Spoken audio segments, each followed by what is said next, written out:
皆さんこんにちは。အားလုံးပဲမင်္ဂလာပါ။ဒီဗီဒီယိုလေးမှာကဒီနေ့ဆိုမှတုံးမယ်ခန်းကြီးလေးနွေးတဲ့ဒုတိယအပိုင်းလေးပေါ့နော်။လေးရက်မြောက်နေ့ရဲ့ဒုတိယအပိုင်းလေးပါ။ဒါဆိုရင်ဒီဒုတိယအပိုင်းလေးရဲ့ပထမဆုံးစကားလုံးလေးကကြတော့ဩဂမှုဆိုတဲ့စကားလုံးလေးပေါ့နော်။ဩဂမှုဆိုတာကကြတော့ကတော့ဒီဥညွန့်ဒီဆိုတဲ့အဓိပ္ပာယ်ရှိတဲ့ဩဂမှုပေါ့နော်။သူကကြတော့ခွင့်ရုံမိလေးဖြစ်ပါတယ်။ဩဂမှုသူ့ရဲ့ဥယုံမိကကြတော့ height ဆိုတဲ့ဥယုံမိရှိပါတယ်။ဒါဆိုရင်ဒီစကားလုံးလေးမှာဆိုရင်ဒီအနောက်မှာကြည့်လေဆိုတဲ့ခန်းကြီးလေးနဲ့ပေါင်းလိုက်တဲ့အချိန်မှာ height can ပေါ့နော် height can itashima ဆိုရင်ကိုကကြည့်ပါမယ်ဆိုပြီးတော့မှကိုနှိမ့်ထပြီးတော့မှပြောတဲ့ can job လေးဖြစ်ပါတယ် height can itashima ပြီးတော့နောက်တစ်လုံးလေးရတယ်ပဲဒီမှာ height shaku ပေါ့နော်ဒီအနောက်ကဟာကြတော့ငါးဒီမဟုတ်လားချီယူဒီခန်းကြီးလေးခါရီရုချီယူဒီခန်းကြီးလေးအဲ့ဆိုရင်ဒီအရှိကဟာနဲ့ပေါင်းလိုက်တဲ့အချိန်မှာသူက shaku ဖြစ်သွားတယ်ပေါ့နော် height shaku ချီငါပြစေဆိုပြီးတော့ကိုနှိမ့်ချပြီးတော့မှပြောတာသူများချီငါတာကိုပြောတာမဟုတ်ဘူးကိုနှိမ့်ချပြီးတော့မှမင်းရဲ့ဘောပန်လေးကိုနင်းရဲ့ကိတ်တလေးကိုချီငါပြစေဆိုပြီးတော့မှကိုနှိမ့်ချပြီးတော့မှပြောတဲ့ခန်းကြောကောလေးပဲဖြစ်ပါတယ်နောက်တစ်လုံးလေးကကြတော့ဒီ listening မှာတွေကြားရတတ်တယ်ပေါ့နော်စကူရှိကြည့်ခင်ကို height shaku してよろしいですかဆိုရင်အချိန်ကိုချီယူလို့ရမလားအချိန်ကိုကျမနည်းနည်းလောက်ငါယူလို့ရမလားဆိုတဲ့အတွက်ကြောင့်မလို့အချိန်နည်းနည်းလေးများကျမအတွက်ရမလားပေါ့နော်အချိန်နည်းနည်းရမလားဆိုပြီးပြောချင်တာဖြစ်ပါတယ်ဒါလေးကိုမှတ်ထားစီချင်တယ်ပေါ့နော်တကယ်လို့စကူရှိကြည့်ခင်ကိုဟိုက်ရှက်ခုဆိုရင်အချိန်လေးနည်းနည်းလောက်ရမလားကိုကသူ့ရဲ့အချိန်ကိုယူမှာအဲ့ဒါကိုမှတ်ထားစီချင်ပါတယ်စကူရှိကြည့်ခင်ကိုဟိုက်ရှက်ခုしてよろしいですかဆိုရင်ကိုကသူ့ရဲ့အချိန်ကိုနည်းနည်းလောက်ကျမအတွက်အချိန်နည်းနည်းလောက်ရမလားပေါ့နော်စကားပြောလို့ရမလားနည်းနည်းလောက်အချိန်ရမလားဆိုတဲ့အဓိပ္ပာယ်မျိုးပါဒါလေးကိုမှတ်ထားစီချင်ပါတယ် high shaku ပေါ့နော်ဒါဆိုရင်နောက်တစ်လုံးလေးကကြတော့ suku ဆိုတာကထိုးသွင်းဒီဆိုတဲ့အဓိပ္ပာယ်မျိုးနော်သူ့ရဲ့ဥယုံမိကကြတော့တိုဆုဆိုတဲ့ဥယုံမိရှိပါတယ်ဒါဆိုရင်ဒီမှာဆိုရင်တိုဆုဇန်ဆိုရင်ရုပ်တရက်ပေါ့နော်ထိုးသွင်းတာနေတော့တိတ်တော့ဘာမှတော့မဆိုင်ဘူးပေါ့ဒါပေမဲ့တိုဆုဇန်ဆိုရင်ရုပ်တရက်အဲဆိုရင်နောက်တစ်လုံးကကြတော့ n တိုဆုဒါ king n တို့ဒီခေမူရီပေါ့နော်ဒီခေမူရီရဲ့ခန်းကြီးလေး n ပေါ့နော်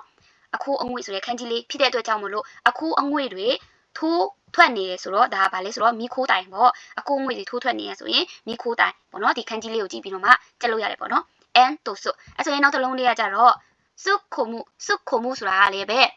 သူကကြတော့စုခုမှုဖြစ်သွားတယ်ပေါ့နော်စုခုကနေစုခုမှုဆိုပြီးတော့မှဖြစ်သွားတယ်သူကလည်းပဲထိုးသွင်းဒီခုမှုဆိုတာကလည်းပဲတွင်းဒီထဲဒီဆိုတဲ့အဓိပ္ပာယ်ဖြစ်တဲ့အတွက်ကြောင့်မလို့စုခုမှုဆိုရင်ထိုးသွင်းဒီထိုးထဲဒီဆိုတဲ့အဓိပ္ပာယ်ပါဒါဆိုရင်ဒီစကားလုံးလေးတော်တော်လေးမိခုဟောင်းမှာတွေ့ရနော်ပြီးကြတော့ဒီ reading မှာလည်းအရန်တွေ့ရတယ်ဒီစကားလုံးလေးပေါ့နော်ဒါကကြတော့ short ဆိုတဲ့စကားလုံးလေးပေါ့နော်အမျိုးဆိုတဲ့အဓိပ္ပာယ်ပေါ့နော်ဒီမှာလူဒီအနောက်ကကျတော့ပုံကိုယ်တွေမလားလူတွေလေရှဆိုတဲ့ပုံကိုယ်တွေအဲဆိုစကားကိုအမျိုးပြောတာကလူတွေပါဆိုပြီးတော့မှကျမတို့ဒါလေးကိုဒီလိုမှတ်တယ်ပေါ့နော်အမျိုးဆိုတဲ့အဓိပ္ပာယ် short အမျိုးသားအများကြီးရှိတယ်ဆိုတဲ့အဓိပ္ပာယ်မျိုးဖြစ်တဲ့အတွက်ကြောင့်မလို့ဒီမှာစကားကိုအမျိုးပြောတာလူတွေပဲလေအဲကြောင့်မလို့အမျိုးဆိုတဲ့ short ပေါ့နော်ဒါဆိုရင်ဒီမှာ short hand ဆိုရင်အမျိုးအစားအစုံအညီကိုပြောတာပေါ့နော်အမျိုးအစားအများကြီးရှိတယ်အစုံအလင်ရှိတယ်အဲ့ဒါကို short hand ဆိုပြီးပြောတယ်ဒါဆိုရင်ဒီမှာ short မွန်းတိုင်းဆိုရင်ပြဿနာအမျိုးမျိုး short မွန်းတိုင်းအဲ့ဆိုရင်ဒီဟာလေးမိကုန်းဟောင်းမှာတွေးခဲ့တဲ့စကားလုံးလေးပေါ့နော်ဒီမွန်းတိုင်းကျွေးမှာပဲနိုင်ငံမျိုးစုံနိုင်ငံပေါင်းစုံဆိုပြီးပြောရှင်တဲ့အချိန်မှာ short ခုခုဆိုတာလေးစာအုပ်မှာတော့မပါဘူးဒါပေမဲ့မိကုန်းဟောင်းမှာပါတဲ့အတွက်ကြောင့်မလို့ဒါကိုထည့်ပေးထားတယ်ပေါ့နော် short ခုခုဆိုရင်နိုင်ငံမျိုးစုံနိုင်ငံပေါင်းစုံဆိုတဲ့အဓိပ္ပာယ်ပါနိုင်ငံခြားပညာတော်တင်သွားတဲ့အတွက်ကြောင့်မို့လို့နိုင်ငံအမျိုးကယဉ်ကျေးမှုတွေကိုသိရတယ်ဆိုတဲ့စာကြောင်းလေးဟုတ်တယ်နော်ဘီနီကလည်းမသိအဲ့မွန်းတိုင်းမှာပါသွားတယ်ပေါ့နော် short ခုခုပေါ့နော်ဒါလေးကိုမှတ်ထားစီချင်ပါတယ် short မွန်းတိုင်းပေါ့နော်ပြဿနာမျိုးစုံ short ဆိုတာကအမျိုးစုံဆိုတဲ့အဓိပ္ပာယ်ရှိတယ်ဆိုတာကိုမှတ်ထားစီချင်ပါတယ်ဒါဆိုရင်နောက်တစ်လုံးလေးကကြတော့အာယာမရုပေါ့နော်အာယာမရုဆိုတဲ့မာယွန်းဒီဆိုတဲ့အမအယွန်းပေါ့နော်မာယွန်းဒီဆိုတဲ့စကားလုံးလေးအာယာမရုဒီမှာကျမတို့ဒါလေးကိုဒီမှာပါဇက်မလားဘယ်နှခါပြောဒါလေးကတဲ့ပုံစံမျိုးဖြစ်နေတဲ့အတွက်ကြောင့်မလို့ဒီမှာကြည့်ငါးလေနော်ဒါလေးကငါးနဲ့နည်းနည်းဆင်တူတယ်ပေါ့နော်ငါးဆိုတဲ့ငါးခါပြောလဲဒီမှာပြောတယ်စကားပေါ့နော်ငါးခါပြောလဲသူကတာကမားပဲမားနေတယ်ဒီမှာနေတဲ့ပုံစံမျိုးဖြစ်နေတဲ့အတွက်ကြောင့်မလို့ပေါ့နော်သူက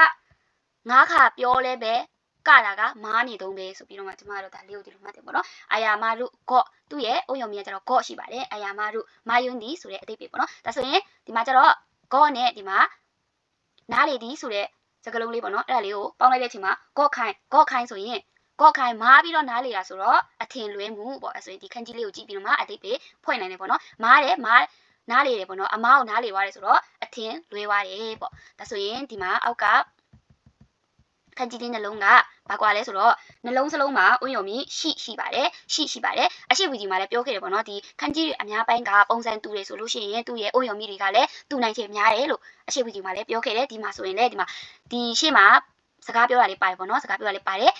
ဒီနောက်တစ်လုံးမှာမပါဘူးပေါ့နှစ်ခုစလုံးမှာရှိဆိုတဲ့ဥယုံမီရှိဆိုတဲ့ရှိတယ်ပေါ့နော်ရှိဆိုတာရှိတယ်ဒါဆိုရင်ဒီပထမအဆုံးစကားလုံးလေးကကျတော့ဒီမှာစကားပါတာမို့လို့သူ့မှာခိုတူဘစကားလုံးဆိုတဲ့အဓိပ္ပာယ်ရှိတယ်ခန်းကြီးလေးဒါကျွန်တော်ခိုတူဘဆိုတဲ့စကားလုံးလေးတွေဆိုတဲ့အဓိပ္ပာယ်ရှိတဲ့စကားလုံးလေးပါဒီမှာပါဇက်လေးပါတယ်ပေါ့နော်စကားပြောတာပါတယ်ဆိုတော့စကားလုံးလေးပေါ့ဒီ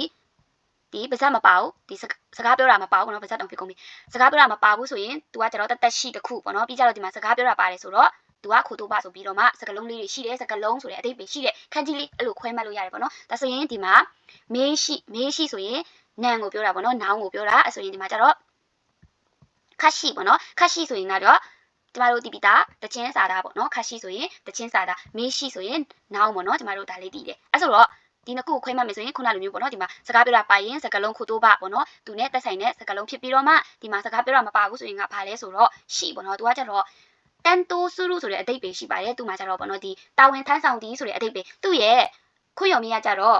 ့စုခါစာတိုရုဆိုတဲ့စုခါစာတိုရုဆိုတဲ့ခွင့်ယုံမီတော့ရှိတယ်ဒါပေမဲ့အဲ့ဒါကအခု N2 level လောက်မှာမမှတ်လေးပဲရပါတယ်ဒါလေးကပေါ့နော်အဲ့ဆိုရင်သူ့ရဲ့အဓိပ္ပာယ်ကတန်တိုးစုရုဆိုတဲ့အဓိပ္ပာယ်ရှိတယ်ဆိုတဲ့အဓိပ္ပာယ်လောက်ကိုမှတ်ထားရပါပြီသူ့ရဲ့ခွင့်ယုံမီကကျတော့ရှိနဲ့သူကကျတော့တာဝန်ထမ်းဆောင်သည်ဆိုတဲ့အဓိပ္ပာယ်ရှိတဲ့စကားလုံးလေးဆိုပြီးတော့မှတွဲမှတ်ထားရပါပြီဒါဆိုရင်ဒီဘေးနားစကားလုံးလေးကကျတော့ရှိဟိုးဆိုတော့ဒီနီလန်းတွေကိုတာဝန်ထမ်းဆောင်တာဆိုတော့ဘာလို့တာလဲဆိုတော့တရားစီရင်တာပေါ့ဒါဆိုရင်ဒီမှာခန်းကြီးလေးကိုကြည့်ပြီးတော့မှအတိတ်ပဲဖွင့်နိုင်တာပေါ့နော်ဒါဆိုရင်ဒါလေးကိုကျမတို့ကတန်တိုးစုလို့ဆိုပြီးတည်ထားတယ်ဒါဆိုရင်နီလန်းတွေကိုတန်တိုးလုပ်တယ်ပေါ့နော်ဒီနီလန်း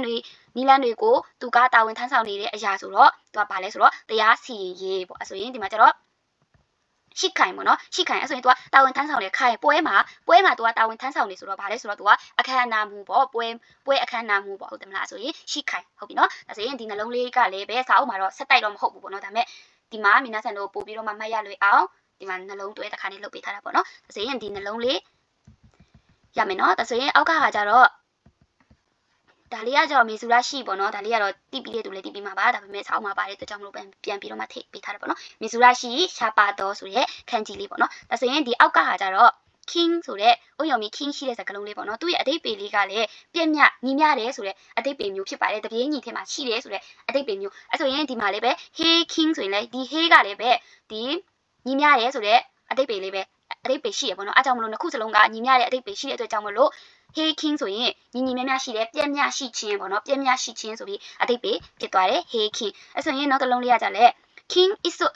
isu ပေါ့နော် king isu ဆိုတာကလည်းတပြေးညီဖြစ်ခြင်းညီမျှခြင်းဆိုတဲ့အဓိပ္ပာယ်ပဲအဲဆိုရင်နောက်တစ်ခုကလည်းပဲ king to ကလည်းဒါကလည်းပဲဟီတိုရှိပေါ့နော်ညီမျှတယ်ဆိုတဲ့အဓိပ္ပာယ်ရှိတဲ့အတွက်ကြောင့်မလို့သူတို့နှစ်ခုပေါင်းလိုက်တဲ့အချိန်မှာလည်းညီမျှတော့ဆိုပြီးတော့မှအဓိပ္ပာယ်ဖြစ်သွားရခြင်းဖြစ်ပါတယ်ဒါဆိုရင်ဒီဒုတိယအပိုင်းရဲ့ရှစ်လုံးလေးပေါ့နော်ဒီဒုတိယအပိုင်းမှာကရှစ်လုံးလေးခက်တော့မရှိဘူးဒီဒုတိယအပိုင်းမှာအဓိက message ချင်တာကကြတော့ဒီ short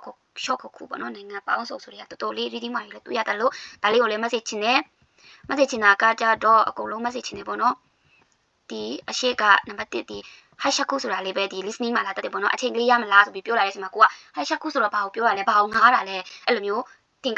တင်သွားတတ်တယ်ပေါ့နော်အဲ့ဒါကြောင့်မလို့ hashtag ဆိုရင်တကယ်လို့အချိန်လေး hashtag လုပ်လို့ရမလားပေါ့နော် hashtag してよろしいですかလို့ကြည့်ခင်ကို hashtag してよろしいですかလို့မေးလာလို့ရှိရင်ဒီအချိန်နည်းနည်းလောက်ရမလားပေါ့နော်ကိုအတွက်အချိန်ပေါ့နော်အဲ့ဒါလေးကိုသိစေချင်တယ်ပေါ့နော်ပြီးကြတော့ဒီအောက်ကဒီစကားပြောရလေပါတယ်ဆိုရင်ကကြတော့ဒါခိုတူပါနဲ့ဆိုင်တဲ့စကားလုံးမင်းရှိခရှိပေါ့နော်ပြီးကြတော့သူဒီစကားပြောတာမပါဘူးဆိုရင်ကဘာလဲဆိုတော့တန်တိုစုရုပေါ့နော်တာဝန်ထမ်းဆောင်သည်ဆိုတဲ့အဓိပ္ပာယ်ရှိတဲ့စကားလုံးဆိုပြီးတော့မှ message ချင်ပါတယ်ဆိုရင်တော့ဒီရှစ်လုံးလေးဒီနေ့အတွက်ပေါ့နော်ပထမဗီဒီယိုအလုံး10လုံး12လုံးပေါ့နော်ပထမဗီဒီယိုမှာ12လုံးအခုဒီမှာ10လုံးပေါ့နော်ဒီအလုံး20လေးရသွားမယ်လို့ထင်ပါတယ်